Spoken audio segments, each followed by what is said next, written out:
I'm not as prepared as Janice. I don't actually have a power presentation, but I'll try to go through a little bit about my story, about what we've gone through in our business, but also the background in terms of what's taken us to opening a Vietnamese food chain. So I do have some notes on my phone, but I'll try not to have to use them. I was born in Melbourne, so my parents came out as Vietnamese refugees back in 1980 or 81. So mum and dad are from Bà Rịa Vũng Tàu, so they came out as on a boat, travelled a couple of times, actually tried to escape or leave Vietnam a couple of times in 1980, got caught by the Vietnamese government at that time, and dad was in jail for about 6 months after that, and my mum and two brothers were in jail for a little bit shorter than that.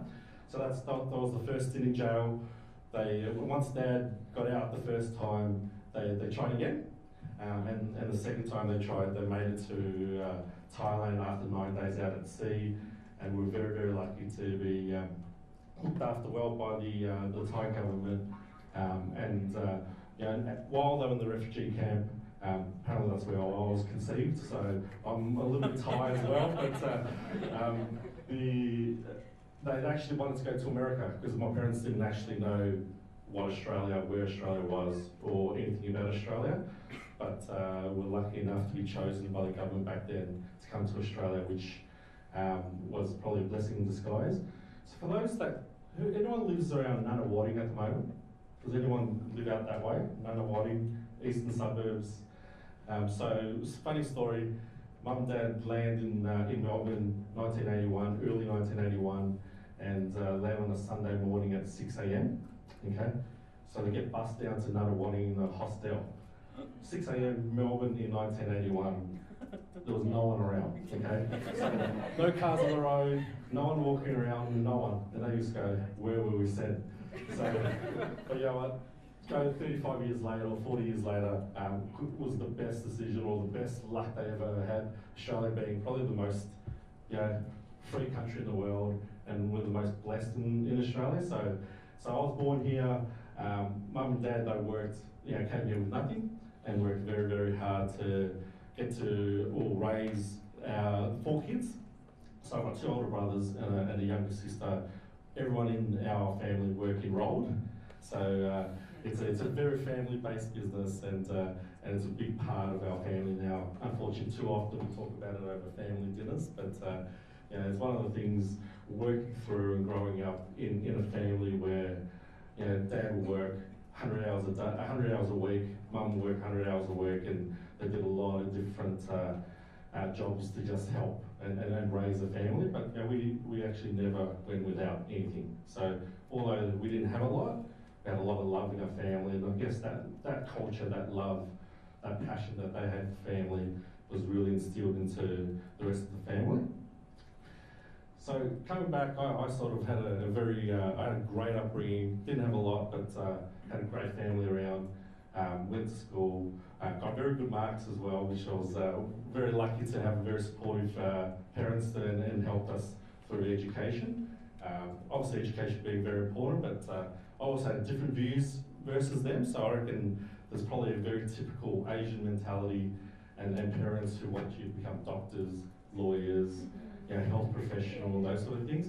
Nothing wrong with that. So I studied at Melbourne University. I studied physiotherapy. So for those that are Vietnamese, so I did that I studied that at Melbourne and opened up physio businesses. So I ran physio practices for about 10 years. So I opened up 5 or 6 of them, and that was sort of my learning into business a little bit. But I was passionate about physio, but I loved business. So my background and my real sort of interest levels and what excites me has always been business. So when I was doing the physio, we love Vietnamese food, obviously. So growing up in a Vietnamese family, very lucky to have a mum who's a great cook, which all our mums are great cooks, but I reckon mum's are the best. But Vietnamese food for us is everything that we eat it for breakfast, lunch, and dinner. Still now, and growing up, probably didn't love it as much as I do now. Like I wanted to eat McDonald's and KFC and all those sort of things. But as we've grown up, just absolutely love going back to mum and dad's house and having a Vietnamese dinner. So working through my physio career, I'll start there a little bit because it's a story that I don't talk about very much. But I got married when I was 22, 23. Had my first child at 23. So I've got a 12-year-old boy. I would have loved to have brought him in. It's his birthday tomorrow, so we're celebrating it before we came in. But so I've got a 12-year-old boy, a 9-year-old boy, and a 5-year-old girl. So I probably break the tradition a bit of getting married pretty early, but had my first child when I started my first physio business. So you'll hear a pattern as I start talking through. As I start businesses, I have children for some reason.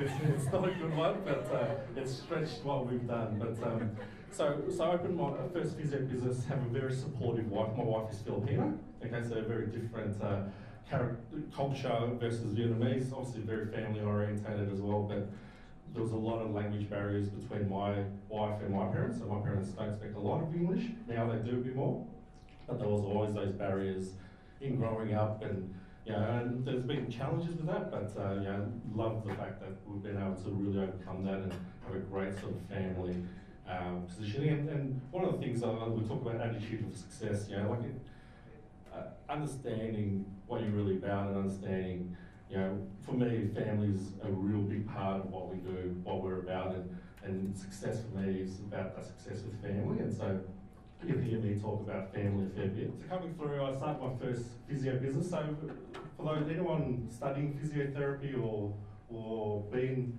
to a physiotherapist in Australia, studying, and I've been to physios. So I opened a physio practice after, so we're talking about taking risks, Janet. So I opened my first physio practice about 4 months after graduating.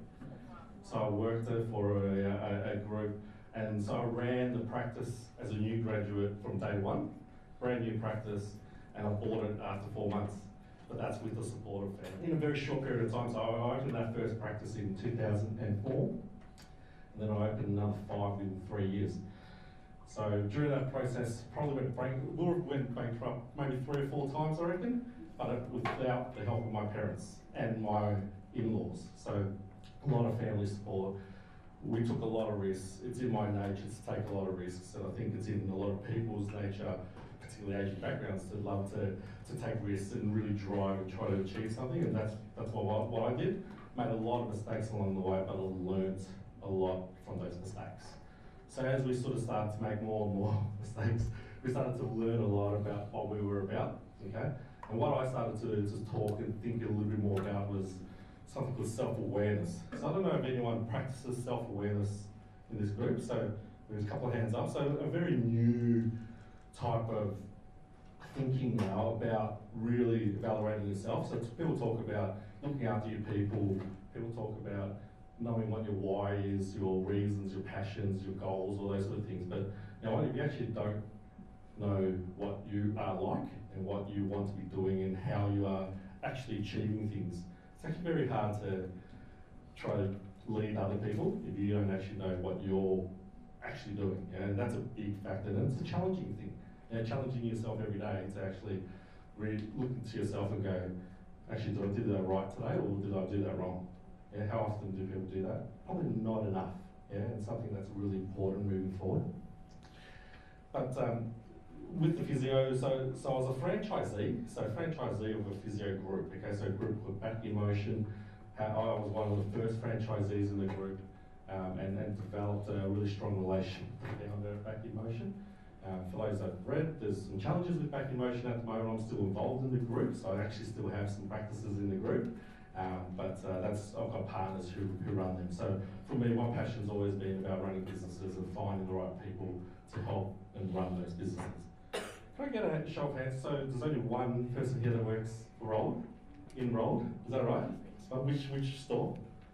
Victoria Garden. Okay, excellent. So there's another one here. Who's that? Oh, okay. Your name? Jess. And your name? Brian. Brian, excellent. Thanks, guys.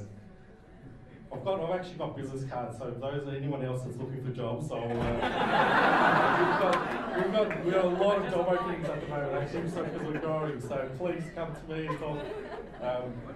But so going through my physio business, my wife is Filipino, so I've said that before, but she absolutely loves Vietnamese food, okay? So we'd go to, like, she looks forward to, she would always go, when are we going to Mum's house for dinner? So we do a weekly family dinner, but she would want to go 3 or 4 times a week. So she loves Vietnamese food and always said, let's do something. Yeah, let's actually do something with Mum's cooking. You know, and so, yeah, so 2 or 3 years later, we just thought, for those that eat a lot of hand rolls, sushi hand rolls, okay, sushi obviously being very big in Australia, we just felt there was a huge opening to bring the rice paper rolls as an alternative option to sushi. And that's really where the idea for Rolled started. So I was sitting at dinner with Ray. So Ray is one of the other founders of Rolled, with his wife Steph. And we just said, this is our idea, do you want to do it? So he was a banker for JP Morgan at the stage. And he just said, yeah, I'm happy to quit and do it.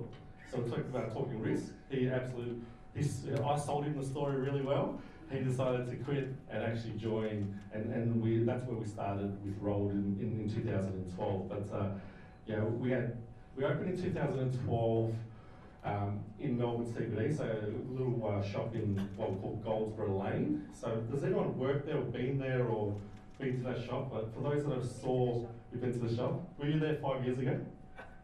You were?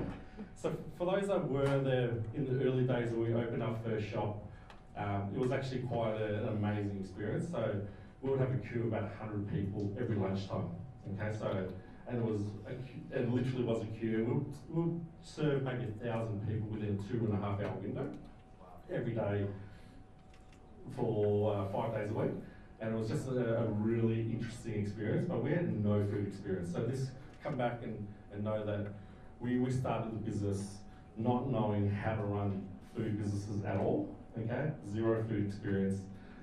So we learned quickly, okay? So that's one of the things that, you know, jumping in doesn't necessarily mean it's a major risk. It's about being able to shift and change very quickly, okay? So, yeah, we went from day one, we served 100 people, okay? So the funny story part of this is we actually bought an existing Italian cafe in our location, and we're trying to serve coffees before we shifted over to turn it into Rolled.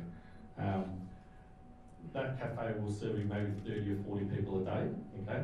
So when we shifted to open our Rolled store, we spent $70,000 fitting the first store out, which is about a quarter of what I spend now on each of our stores, so I would love to do $70,000 again. But, and we funded it by credit cards and all that sort of stuff just to really get it going. And on the first day, we served 130 people. And so we remember this because we actually, the 3 of us, the founders, so myself, Ray, who I spoke about before, we brought Tim in, one of my cousins. So we talk about family, brought in Tim, because he used to run a typical bakery, yeah, so a normal one big bakery, so I brought him in for the food and hospitality experience. And when we served 140 people on the first day, we thought it was an absolute, you know, success, and we started to high-five each other, but then we realised we weren't making any money. Okay? So it's very hard to make money in Australia if you're not turning out some really good money in a retail food shop. Okay, so from 130 people, we started to innovate and drive changes within the business over the first 6 months. So we went from 130 people to 1,000 people. Okay, that took a lot of changes in operations. But what we needed to do was bring really strong people with us. So we have some great staff who are still with us today, 6 years later, who came over, who were Vietnamese students at the time, studied, graduated, decided to stay and work with us over a long period of time. And that's a big part of why we started Rolled. And we go back to sort of some of our purposes and what drove us to really drive the business to where it is today is actually driving the Vietnamese culture around the world, okay?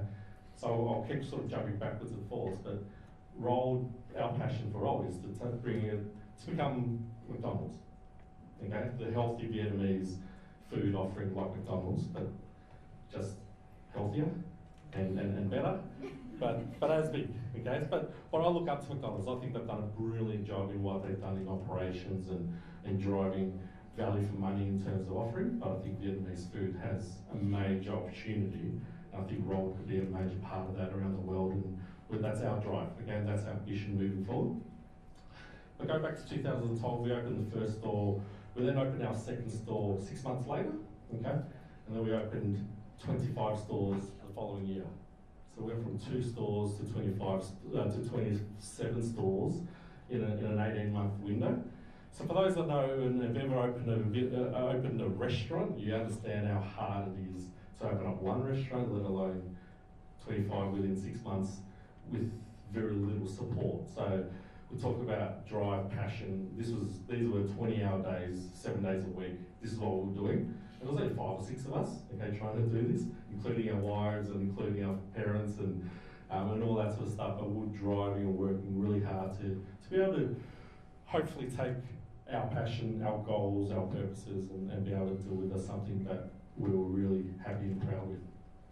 What happened though was, with opening 25 stores comes a lot of problems. Okay, so we talk about attitudes for success. One of the things that I would always say is probably the most important, as well as self-awareness, but perseverance. So persistence. Just never giving up.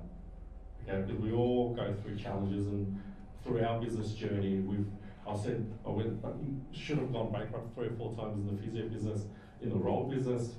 For somehow we're still here, and we shouldn't be. Okay, so we've run pretty quickly, opening sort of 75 stores now in 6 years.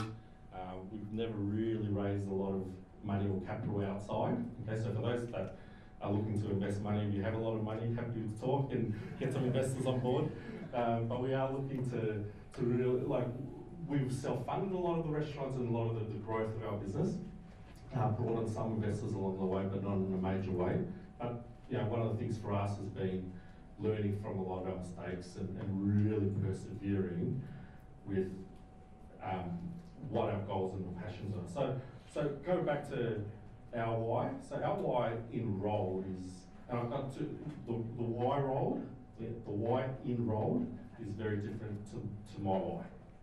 Okay, so the why in Roll is, I've got it written down, but I better go. For those that work in Roll, actually, I want to ask a question. this will be a good test.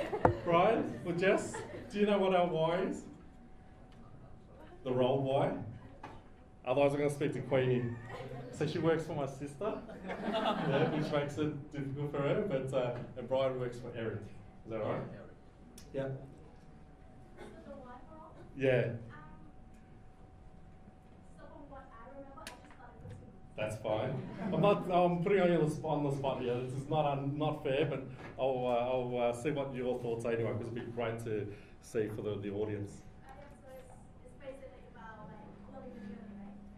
It's your slogan, love the journey, love what you do, spread the awareness of the Vietnamese culture.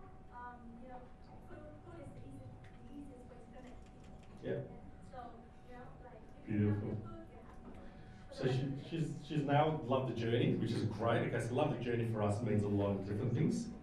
Okay, one, it's loving the journey for, obviously, so for us, health, is a big part of Vietnamese food. So you have to be able to be healthy and eat healthy to actually love your life journey, and that's a big part of it. But also enjoying your own life, but also your work life. Like Janet was saying before, if you're not enjoying what you're doing, you probably should be able to be looking at something to change where you are. And then the other part was about interactions with people. Okay, so our why and how it's written is enriching lives one meal at a time. Okay, so we as a business obviously want to try to make sure that our food is really healthy, okay, and as good as it can be. Unfortunately, it's not always consistent, but that's a challenge that we're trying to really overcome. But one of our whys, enriching lives one meal at a time, so not just providing the food, but we also have started to support a lot of charities in what we're trying to do.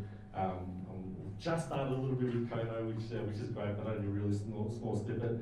But we've also partnered with a charity, an Australian charity based in Vietnam called Blue Dragon Children's Foundation. So for those that know.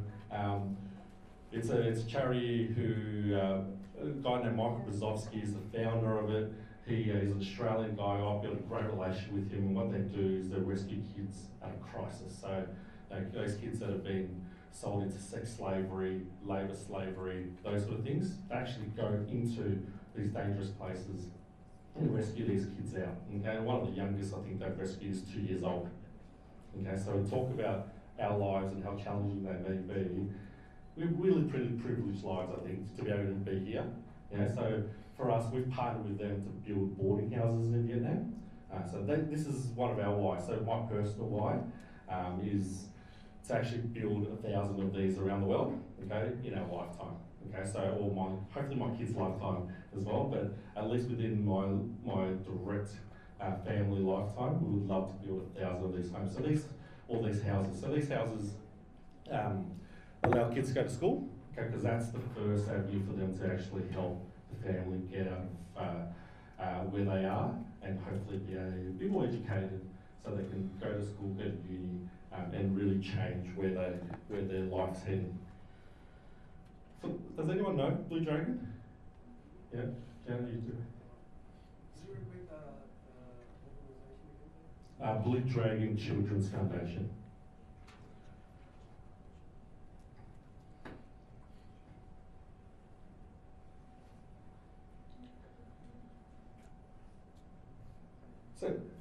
So going back to sort of what really, where we are heading now is looking at really driving the Vietnamese culture around the world. And so I'm actually, everyone here Vietnamese, or is it a mix of different? All Vietnamese, yeah? Okay. Almost. Yeah, look, except for the chairman that Except for the chairman is adults. Considered part Japanese. But like our passion is, coming back is trying to drive Vietnamese culture around the world. So I would love to actually talk to a lot of you individually or whatever it is and understanding what you're trying to do in your careers moving forward. Love to see if you want to work for us. We've got a lot of different openings in different departments actually, so not just in the restaurants, but also through our head office. So for me, I actually love mentoring a lot of people. Okay, so if there's anyone out there, I'm actually starting a new mentoring program just for 2 individuals. Okay, so for next year. So if you would love to apply, just find a way to contact me. It's pretty easy to get through to most people these days, and I'm happy to consider that. In terms of a path, because I'd really like to encourage that drive and that next level of understanding of where people want to be achieving. But one quote, okay, one little quote. I don't know, does anyone listen to Gary Vee? So Gary Vaynerchuk, okay, is a popular, you do? Yeah, so Gary's a big public speaker. He's an inspirational speaker, and he talks a lot about self-awareness, but a lot of different things about the whys and why people do things. So one of his things right now is self-awareness, and one of his quotes is, if you're not where you want to be, make a change to help you get there. Does that make sense? Yeah, if you're not where you want to be, make a change to help you get there. Thanks guys, appreciate your time.